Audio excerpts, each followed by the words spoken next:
Міне, құрметті халайық, міне сағат 5:30-дан бастап өмірі Көкталбырдың участковый келмейтін Асқар деген ол да келіп тұр. Міне үйімді торауылдап тұр. Арыз жазыңыз дейді, мен ешқандай арыз жазған жоқпын. Бір емес, бір анаға 4 бала, анаға 4 машина келіп тұр. Жайшылықта Көкталдың участковый келмейтін, мен жерге келіп, есіңізді ашыңыз деп, мен балаларымды шошып тұр. Көрдіңдер ме міне, не істеп тұрғандарын? Сөз айтсам ұқпайды өздері міне. Міне балаларым жылап жатыр. Көріңіздер міне істеп жатқандарын.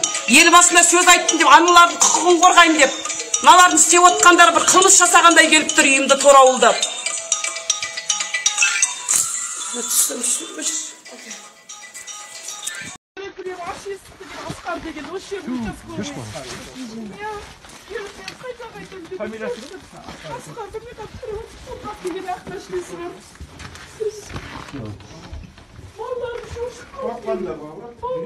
Құдайға шүкір, жан-жағымызда қазақтар бар. Ванныйға қамалып, балалар бесін намазын оқиын деп жатқан.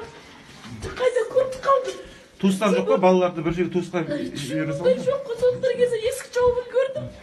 Жақтан. Үйге ола листе аттап кірмейді ол. Одан кейін тастарыма сонауын балаларды, қорғалжын балалары көтеріңдер, көмектесіңдер. Ана деп көтерілдім ғой, барлық қазақ халқын аналар үшін, балалар үшін деп. Сабыр сақтаңыз. Қалай мен сабыр сақтаймын, мен жалғыз қалып қойдым сонда. Әбілқасымның адамы ма, Назарбаевтың адамдары ма, білмеймін кім маған мені ертеңге шықпасын деп. Бір Аллаға тапсырдым мен. Аналарымыздан да қорықпасын. Мен ана видео түсірдім, одан кейін фотография болдым. Асқар деген 2 жыл нәжет ауырлық болғанда келмеген, есікті ашыңыз деп дөңкілтетіп. Одан прокуратурадан Байжанов дейді, жап-жас жігіт өзінде бауырды өрімдей жігіт кетіңдер десек кетпейді. Бір сағат бір өтірік айтпаса, бір 30-35 минут бұрын ғана кетті. Видеосы бәрі бар менде. Ойладым, халқым бар ғой мені көтеретін деп.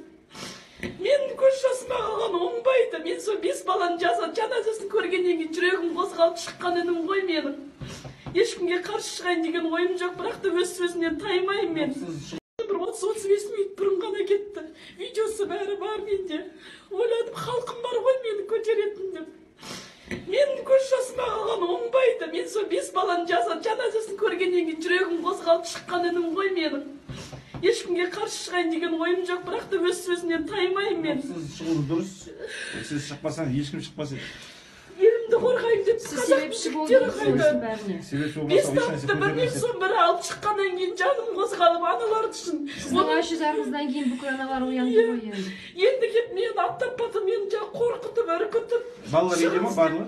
Балалар үйде өтіп өтпек, кішкентай балалар ұйықтап қалды. Бағана аналар келе жатырмыз деп айтып жатыр. Қазір келеміз деп жатыр. Телевидение бәріне жіберді. Қорқып кеттім, балаларым шошып қалады ғой.